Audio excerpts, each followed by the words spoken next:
Well, thank you, Paige, and hello, everyone. Thank you for joining us for today's show, Creating a Great Future. Well, I'm looking forward to actually presenting today's show. It's been fun to work together with Will and Lisa, both national class experts, in our discussion and shaping this content. I think you're in for a real treat today. And that's especially important here in 2020 when it seems like everything around us has been disrupted. So knowing that there are plenty of problems all around us. Um, Unfortunately, most of them are out of our control. So let's act locally and fix what we can, the things that are in our control to fix, the things that we can do to create a better future for the homeowner associations where we live, where we lead, and for managers where you coach and guide the boards. So just want to remind you that wishing things to get better is not an effective plan. It takes choices and actions. And preparing reserve days, the start of it all, we feel like we get the client halfway there when we deliver a great reserve day. It's a great plan, guiding them forward, but it's often like in a relay race where we feel the baton gets dropped. Good things don't happen. And that's because of poor decisions. The association doesn't thrive or succeed, and they're just stalled. So in today's webinar, you're going to see the parts begin to come together. Things that we can do as a reserve day provider, things that the board members can do. We've got a predominantly board member audience, things the manager can do to guide and coach the board towards great decisions, and all that will result in a better future for the associations that we touch. Will is going to address the reserve day side of things, and our attorney, Lisa Magill, is going to talk about board responsibilities, things from that side. So as we go through today's webinar, because you're muted to keep background noise to a minimum, if any of us ever need your feedback, we're going to ask for hands raised, and let me do that right now. You see a hands raised icon in the middle of your screen.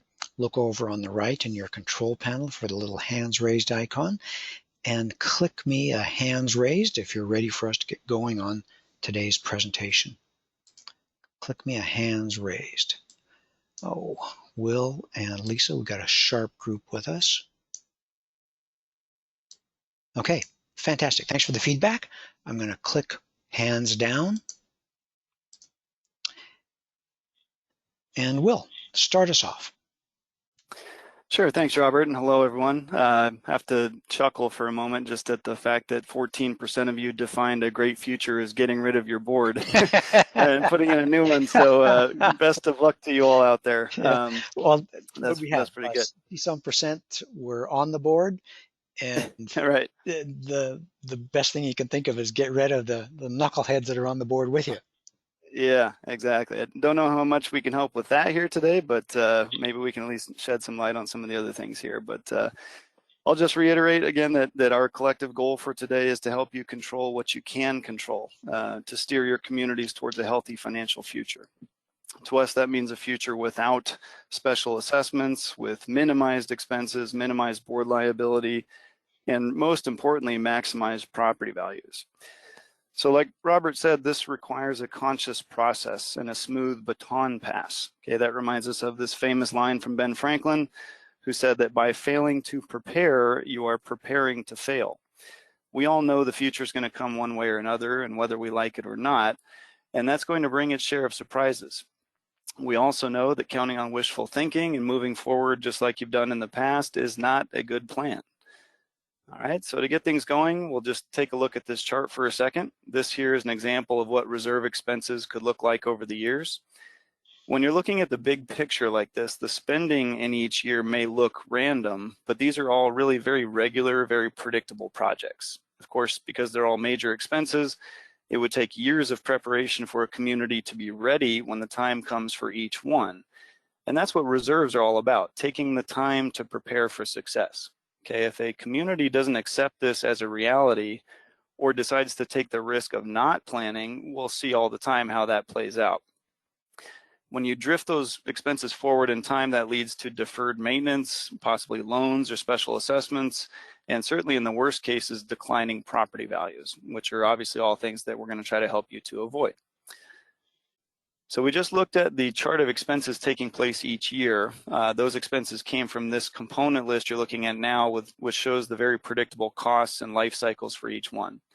I'll probably repeat that word predictable a few times today. The point is that in the reserve study business, we aren't guessing. Okay, we've just gotten very good at identifying what we see and knowing how far any given component has deteriorated. Reserve components generally have well-defined life expectancies and replacement costs. So when we prepare a reserve study, it all boils down to a format like this, where you'll see a description of each project or component, as we call them, along with its useful life, remaining useful life, and current replacement cost estimates. So for example, here the first line in the table shows that the pool furniture will need to be replaced about every 5 years. And there at the bottom of the list, we've got a hallway refurbishing project on an 8-year cycle. But the takeaway here, everything is very normal, very predictable. Now, in case you're wondering how we determine what belongs in a reserve study, let me walk you through our industry standard.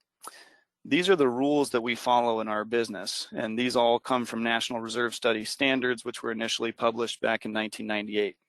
Now, this 4-part test is great because it applies to all types of associations, whether it's a luxury high-rise condo or a small little single-family home community. The idea is the same. The basic idea is that we're looking for things that are A, the association's responsibility, B, that have a limited useful life, C, that have a predictable remaining useful life, and there's that word predictable again, and then D, that are above a minimum threshold cost. Okay, so now if we go back to that same component list, we can view these components using that lens. Everything on this list right here satisfies that 4-part test, okay? And since this is a business of estimating, we know there will always be some uncertainties about the life and cost factors, which can vary based on weather, materials used, the usage of those components, other sort of surprise factors. But generally speaking, these are all significant projects that the board needs to prepare to perform in order to take care of the association. Okay, there's no reason to be unprepared or surprised by any of these sorts of projects. When I talk to groups in my territory in Florida, I always make a point to emphasize that these standards have been in place for a long time, and they really are the foundation of the reserve study industry. Having a standard in place makes sure that associations are getting quality work done by people who actually know what they're doing. Okay, this is not just an arbitrary process that's determined on the fly by the person or the company who's doing the job at that time. So just like in any other industry, you can think of something like medicine or law or accounting. Having a set of standards like this in place makes sure that the client, the association, is both protected and well served. Okay. Now, while Florida has some additional state laws and other states may have their own requirements as well, associations will typically meet, if not exceed, those requirements just by following National Reserve Study standards.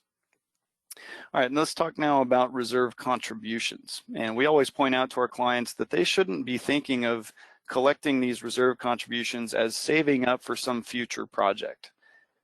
Reserve contributions rather offset the daily, weekly, and monthly deterioration that exists all the time. So if you think of reserve contributions as paying the ongoing deterioration bill, this will help the owners to understand that their contributions are paying their fair share of that deterioration. Okay, and that happens whether or not they're living in the community at the time the work actually gets done. So Will, you're suggesting perhaps changing the word choice that you use in budget meetings, things like that? Exactly right. Yeah, I mean, it's just, people talk about it all the time as the future, the future, the future. Well, focus on the present day. The budget that you're passing is for the existing fiscal year that you're in or that you're about to start. So you just want to think of the natural kind of aging process of all your components.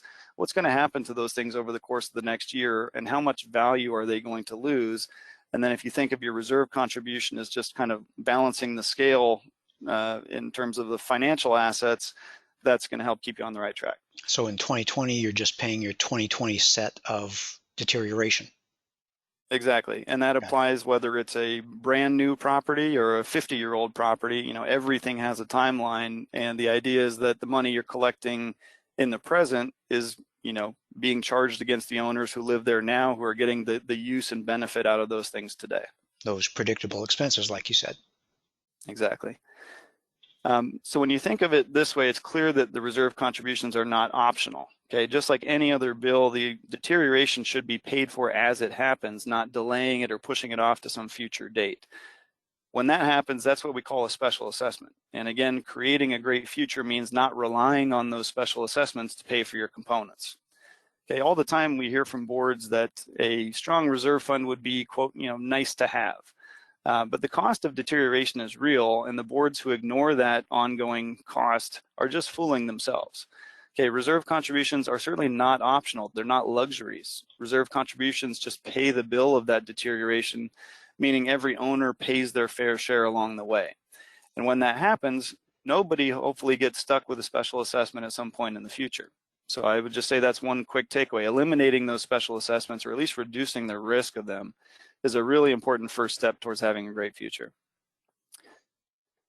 Okay, at this point, I'm going to run through some of the common arguments that we hear communities making about why they don't need to have reserves. We get this first one here a lot, and I want to make it very clear. Reserve contributions should not be thought of as optional or in terms of this notion of affordability.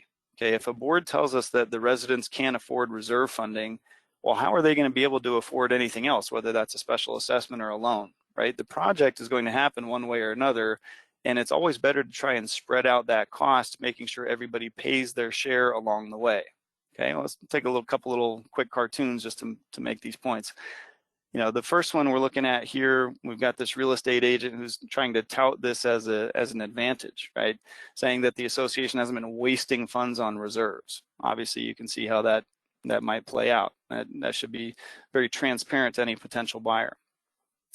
Let's see this next one here. And as a former board treasurer myself, I'm really glad I never had to make this sort of presentation trying to figure out, where in the budget we were going to cover for the money we wish we had. Okay, there's just no excuse for this. Lisa's going to address that concept of board responsibility in a few minutes, but I'll let her cover that part. Okay, our second problem here, it's not in your best interest to state that reserve contributions are for the future, right? I might sound like a broken record, but this is one of the most important misconceptions in our business. Okay, it's much more realistic to say that reserve contributions pay that bill of ongoing deterioration. Now, of course, as a byproduct of paying that bill, you do accumulate some money over time, which means that when the component needs to be replaced, those funds are already there and they're at the ready. So when you do it that way, everybody in the community pays for the deterioration that occurred while they were there, whether or not they actually live in the property when the expense occurs. Okay. Now you might imagine, and some of you in Florida and Arizona and other places where you've got maybe an older demographic, they get this argument all the time. And I've heard more than a few times now that if people knew they would have lived this long, they would have hired us or started reserve funding a long time ago. We want to obviously be sensitive here. We do understand that priorities will shift as people get into their later years. But for the board members out there, keep in mind, your responsibility is always to take care of the association first, regardless of whether your residents are in their 30s or in their 80s. Okay, the next point here is kind of similar to the last one. We'll get the argument that, well, hey, I'm planning to sell my unit in a few years, so I'm not going to be living here then. Why should I pay for something that occurs way out in the future when I won't be here? So again, just to make this crystal clear, we can kind of frame it this way, asking the question whether reserves are for the here and now or for the future. Now, hopefully everyone agrees by now that it's best to think of your reserve contributions as being for the here and now. But when you put it in that light, we see how it's a stepping stone. It's a big step towards having that great financial future. Okay, our last point here, just because the roof doesn't send a bill to the association each month, it doesn't mean it's not costing something. Okay, from the very moment a building is completed, it starts to age and deteriorate and fall apart. And the earlier that you recognize that and start offsetting that deterioration with reserve funding, the better prepared your community will be for those predictable expenses. All right, now we're going to shift gears now from how we look at reserve contributions, working on the handoff from the reserve provider to the board and talking about their responsibilities. And for that, I will hand it off to Lisa. Thanks, Will. I couldn't agree with you more. The reserve contributions are a bill that needs to be paid today because they are based upon today's needs. And the board's responsibility to manage and operate the facilities as a fiduciary for the owners. Think about the core function of the association: maintenance, repair, replacement, and protection of the physical components or the condominium community association property.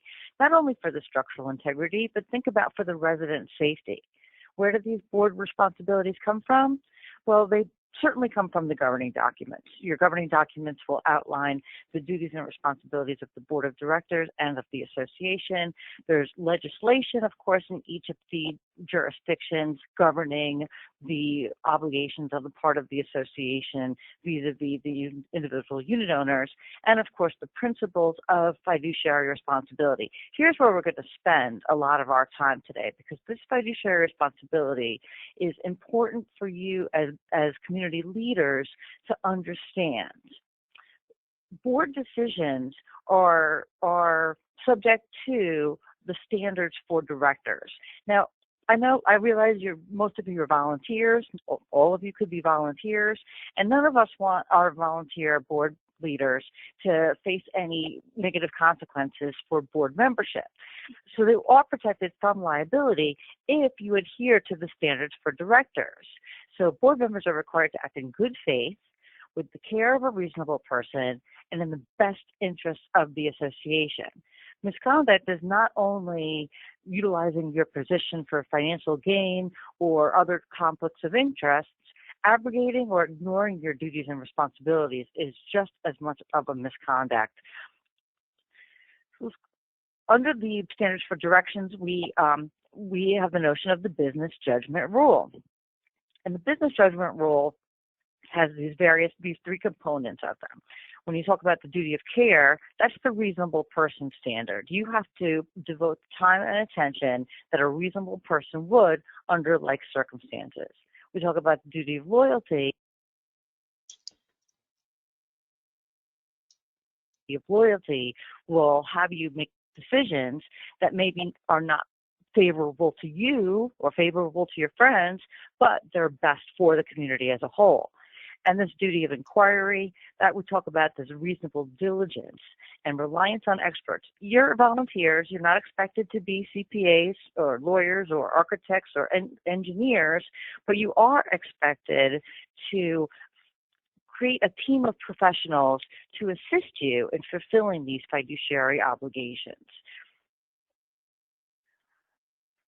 As a member of the board of directors, you're a trustee. So when you talk about that duty of inquiry, you have to know what's going on. You are not, you are responsible for all operations, cannot camouflage serious maintenance needs with cosmetic or patch repairs, and you also have a very big obligation to communicate, to disclose the financial condition of the association and disclose future needs in a realistic way based upon real analysis and advice, not just conjecture. The seminar is at the heart of your duty of inquiry and responsibility as a trustee. I talked about that business judgment rule. Robert included this clever quote, and I often hear from my association clients that the previous board didn't do this and the community association manager failed to do that, but that's not the issue. This is today. Remember, you're funding for today. Let's work the problem, people, not make things worse by guessing. Turn to those professionals that can actually assist you in developing the plan for tackling your future needs. Well, thanks, Lisa. I was just thinking about that. We're doing a Reserves Day seminar here, and I think the highest number we're going to talk about today is 3. You talked about 3 things: duty of care, duty of loyalty, duty of inquiry, and I'm going to talk about the 3 types of reserve studies. It's really pretty simple. We want you all to know in the seminar here that we're here to provide information, answering the need that the boards have as they express their duty of inquiry. What do we do now? So there's 3 types of reserve studies. It's the full reserve study, update with site visit, and update no site visit. The way they work together is the full reserve study, if it's prepared according to National Reserve Study standards, it's something that the association only needs to do once. For example, there's no need to remeasure your asphalt or your roof once it's been measured.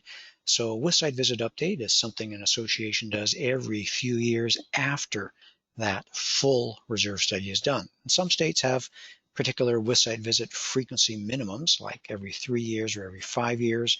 And then the no site visit updates are the inexpensive updates that you accomplish in the years without a site visit. And that's done on the basis of the time that's transpired. You update the cost, you update the starting balance, interest and inflation, update the history of what's gone on at the association, all those kinds of things. So you have a nice tight plan. And in every one of those reserve studies, you get 3 results. The component list, what we call the foundation of the reserve study, answers the question, what's going to happen and when is it going to happen? And actually, how big is it going to be when it does happen? And then you get to reserve fund strength, and that evaluates the starting point, comparing the reserve cash to the reserve needs of the association. So you as a board can say, well, we have $200,000. Is that good or bad? And you get that evaluation when you start to compare the reserve cash to the reserve needs of the association, the deterioration. And then you get to the funding plan. And again, this answers the question, where do we go from here? What do we do now? And that fundamental inquiry the board has in their duty to reach out, what size contributions do we need to make to prepare, to offset our ongoing deterioration so that we're handling the 2020 set of deterioration here at the association. Thanks, Robert, and I'm going to expound on that, go into a bit more detail. One of the ways that you get to this great future we're talking about means getting a great reserve study, but unfortunately, not all reserve studies are created equal, okay? To get a great one, associations should make sure that it's being done according to these National Reserve Study standards and that it's being prepared by a credentialed professional, okay? If it is, then the component list should be presented something like this format here. A list of the projects that are going to occur, how often they'll recur, when do they occur next, how much will they cost. Everything's laid out in this nice, easy, concise type of format. And of course, the components that appear on that list in the first place need to pass the 4-part test that we talked about earlier.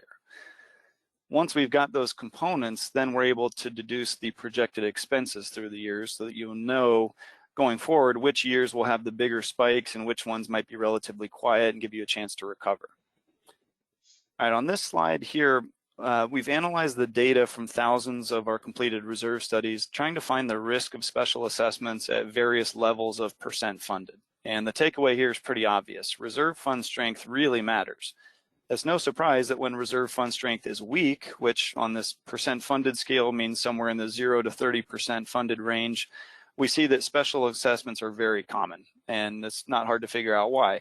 When percent funded is low, that usually means the association hasn't been paying that deterioration bill, right? Either ignoring it or thinking that they can't afford it.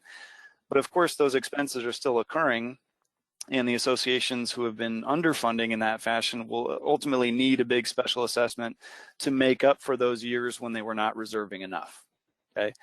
Now, if you're wondering about reserve contributions as a percentage of the overall association's budget, this is what we found to be pretty normal across the country. Again, looking at the data from having these tens of thousands of studies we've conducted, what we can see is that financially healthy associations tend to contribute between 15 and 40% of the association's annual budget to reserves.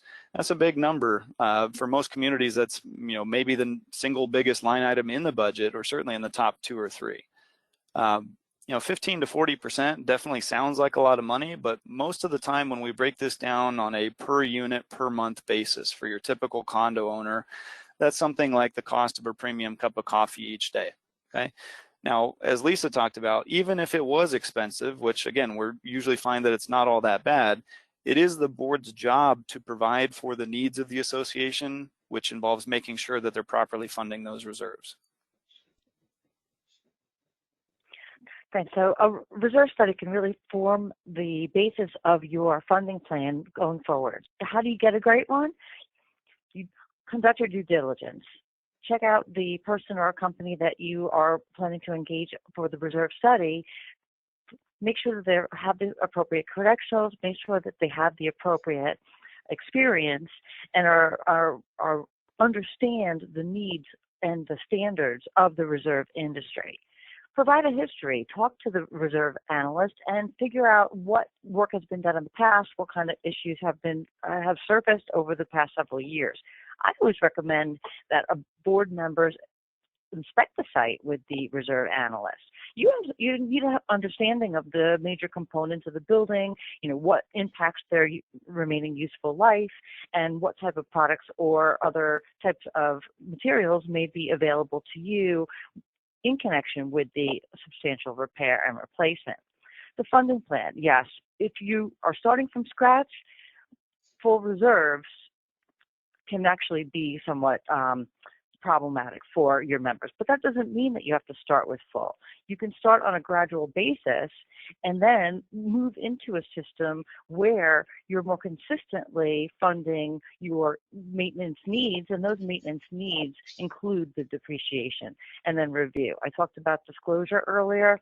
Review it all the time with your new board members, with your community association manager, with any new staff that comes in, and most importantly with your owners. That review is very important. Selecting the reserve provider is important, the review is important, understanding what's in the reserve study is important. So once you have a reserve study, it's not static. Everything in life changes, and you want to make sure that your information that you're imparting to your owners is current. So you do need to have the updates periodically as recommended nationally or as recommended by your particular reserve advisor. Industry pricing changes, problems with components change, spending calculations change, and we talked about, as a fiduciary, one of your major obligations is that disclosure, is to ensure that the needs of the association are being met and that your members know what the money is for and how it's being dedicated. When you update your reserve study more frequently, you'll be in a much better position to calculate your budgets effectively. Nothing creates more problems in an association than the dreaded and the huge special assessment. It may cause some infighting. People may become suspicious of the board. What happened to all of our money? People may feel like the board has been irresponsible with either its spending or its budgeting practices, and everyone likes predictability. So even if you have to pay a little bit more on a monthly or quarterly basis, those expenses are predictable, and therefore you're not going to be surprised and put back by a very large special assessment. So you need to update the reserve study pretty regularly to make sure that your disclosures are accurate. So how do you make these great decisions? Follow the process. Go through all the different components that we talked about, the duty of loyalty, making sure that the association's needs are put in advance of your needs, the duty of inquiry, making sure that you're reaching out to the right professionals to get the advice that is appropriate to rely upon, and then your duty of care. You have to act reasonably, even if you believe that something may not be as best for you, you have to act in a way that can be substantiated later on. That process will get you through these uncertain times like here in 2020. You need to implement that good plan. So this is a cartoon that's very similar to the one that we'll discuss before. Again, maintaining your assessments at an artificially low rate is not doing you any good. It's only going to wind up costing you more. You are now relying on the wherewithal of future owners to be able to pay for things, and it may be detrimental to not only the property value, but your personal lifestyle. So right now is dealing with the here and now. You want to make sure that you're avoiding liability, you're attending to the needs of the community, and you are otherwise making sure that you're fulfilling your fiduciary responsibilities. As lawyers, obviously sometimes we would benefit from your failures, but our goal as attorneys in this industry is to make sure that you can succeed, that you have the tools that you need. And, not everything is unanimous all the time. Hey, I wish some of the opposition at the board meetings that I've attended were as courteous as this gentleman in this cartoon. Courteous? Boards are a group. Boards are a group. So you go with the majority decision, and hopefully the majority of your members will understand the importance of attending to the needs of the association over their own personal needs. Yeah, that. Robert. Yeah, I'll jump Will? in here. That last slide is great. I've been in definitely some contentious board meetings. Can't ever say I've seen that particular tactic utilized, but it's weird the crazy stuff you see out there. I mean, I've had more than a few clients we've worked with that have a sheriff present at every meeting, believe it or not. And hopefully people out there are shaking their heads wondering how it can ever get that bad, but it does happen. It does happen, believe it or not. So let's take a look at this slide here. This is another one where we wanted to understand the impact of healthy reserve funding on the home values in a community. So this time we took a large sample size of comparable condo associations in a relatively small geographic area. The next thing we did was to look at the sales price of the units in those associations over the prior year on the basis of dollars per square foot. Next step was to graph those sales prices in terms of dollars per square foot against percent funded for the actual associations. And the results we got were pretty interesting, but not very surprising. If you look at the left side of this table, we set a baseline home value based on the communities that were in the weak percent funded range, the ones that were 0 to 30% funded. But what we wanted to know was how the home values would increase once you moved into that fair or a strong range. So what we found was that when the same types of associations were in a 30 to 70% funded, again, kind of a fair, moderate risk position, the actual home values tended to increase by about 8% over the ones that were in the weaker positions. More interesting than that, even the ones that were in the strong position were 70%, over 70% funded or above, we saw about a 12 or 13% gain in property value. So again, wherever you are in the country, wherever you're watching this from, just think of your own local real estate market and the fact that you can get a double-digit gain in property value just by having a well-funded reserve. Hey, Will, can I stop you there? Yeah. Let me get ask for hands raised among the audience if they think that this is a pretty darn significant piece of information, that a strong reserve fund returns itself in home values. Can you hands raised if this is a nice thing to know? If you don't mind, Robert, can I add to that as well? Sure. So buyers are becoming a lot more savvy, and they're a lot more savvy for various reasons. The downturn in the real estate market that happened 10 years ago, some of the financing catastrophes that have happened over the years. They're looking to see whether or not your association is well capitalized when they're making their buying decisions. So some of this increase in value is really as a result of the better financial condition of the association. Absolutely. Yeah, curb appeal is real. When the association has the money to do projects on time, it looks nicer. Things are better taken care of. There's less deterioration visible to that new couple, and it supports higher home values. It's just the opposite of that cartoon that I think Will showed just a few moments ago. Yeah, so absolutely. I mean, just to bring it home, I mean, as Lisa talked about, funding the reserves is certainly the board's job, but it shouldn't just be a job. There's actually a great benefit there, which is this measurement of an increase in property value within the communities. So I know we've covered a lot today. It's a fairly short webinar, but hopefully you agree this is by no means the end of the story. Our job here today was to try to convince you that a successful future means starting with a good plan and then following that plan by making the right decisions at the right times. Another point I want to make is that it's never too late to start.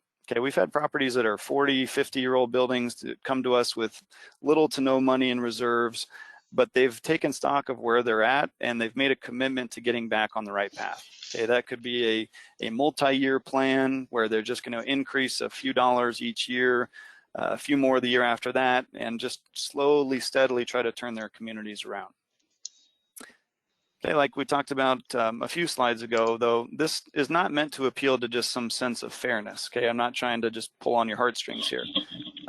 It's not just doing the right thing, because again, if you get a great reserve study done and then you try to stay on that financial path that's laid out for you, even if you stray, if you get back on the path before too long, one real, measurable result, one reward could be those significantly higher home values, right? And we've seen this for many years. We've been guiding associations down the path towards a great financial future, and hopefully this webinar today is going to help you all to do just the same. Fantastic. Thanks, Will and Lisa. And to our audience today, that's exactly what I heard these two as we were rehearsing, as we were preparing for this. It's wise counsel that helps guide associations all across the country towards a great future, and that's built on wise choices. And that's what I want to conclude with today. You can get a great reserve study, but unless you back it up with great decisions, like Will said, to keep from straying off the path, you can get to that great future. And Lisa did a great job of walking you through the process of understanding your duty of loyalty to the association, duty of inquiry to get the information when you need it, and your duty of care to spend association money wisely to get quality work done to preserve that physical and financial structure that you have there. So we come full circle back to where we started. By failing to prepare, you're preparing to fail. So getting to a great future takes a plan, and sometimes it takes times, perhaps many years, and backing that up with courageous decisions to implement the plan. Those reserve expenses, as you saw from Will, are often huge, and they take years of preparation. But fortunately, as Will said, I think many times, those expenses are predictable, and the plan is all laid out in your reserve study. It's your job, and as we've encouraged you, you can do it. And that future comes along with a payoff, and that comes with minimized special assessments, minimized costs when you don't have the cost overruns from deferred maintenance. You have lower board liability, and as Will showed, maximized property values. All some great things.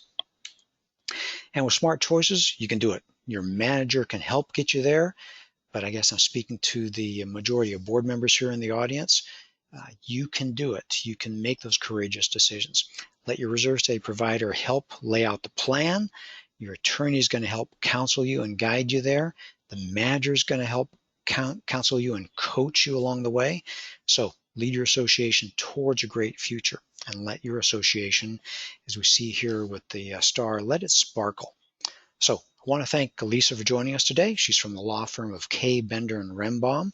Lisa and her firm both have a long history of helping community associations throughout the state of Florida. You can learn more about Lisa and the work done by KBR at their website, which you see on your screen, kbrlegal.com. And our job at Association Reserves is to provide quality, dependable guidance to help our clients plan ahead for those inevitable expenses so they can avoid being surprised and reach that improved future, a great future. We've been doing that now for 33 years for thousands of clients in all 50 states. And with that, we finish our prepared material for today, and that brings us to our Q&A time. Will be moderated by Paige Showerman. Paige, microphone's all yours.